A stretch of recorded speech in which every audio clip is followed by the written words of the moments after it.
All right. Do you know what time it is? It's time for your unique devotion.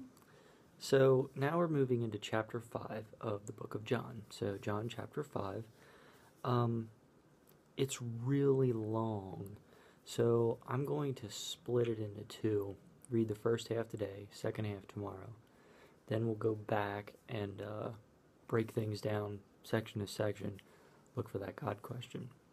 So, today and tomorrow, the main goal is to just kick back, relax, ingest it a little bit. You know, if God's putting something in your heart, something stands out, go with that. He's trying to communicate to you. But otherwise, don't overly rack your brain in thinking. I find it, for me, a lot better to just sort of peruse over it, let some things start to sink in a little, and then when I go back and break down section to section, things tend to stand out even more, and they're easier for me to grasp and easier for me to see what God's trying to put on my heart. So that's just for me. Maybe you get it all right away. There are a lot of people that are smarter than me out there, and apparently they can talk better. Anyway, so here we go. John chapter 5, the first half. After this, there was a feast of the Jews, and Jesus went up to Jerusalem.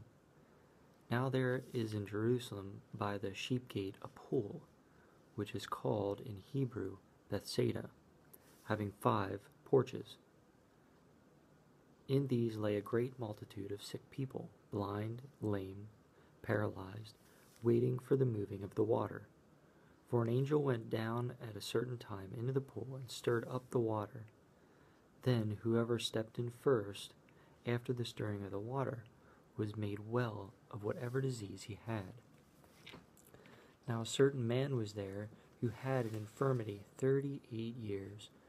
When Jesus saw him lying there, and knew that he already had been in that condition a long time, he said to him, "Do you want to be made well?"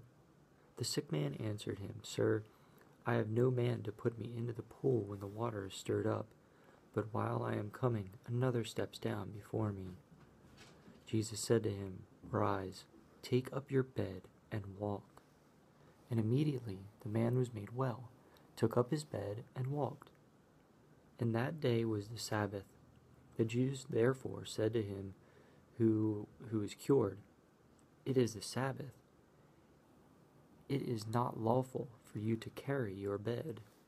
He answered them, "He who made me well said to me, 'Take up your bed and walk.'" Then they asked him, "Who is the man who said to you, 'Take up your bed and walk'?"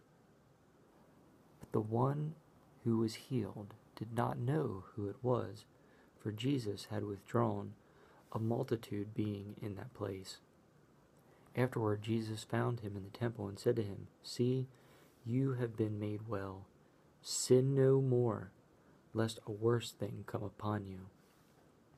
The man departed and told the Jews that it was Jesus who had made him well. So that ends the first half, and I think keeps the time down. Like I said, just hopefully ingest that. If you'd like, you may re-listen to it. I encourage you also to break out your own Bible at some point today and read it on your own time.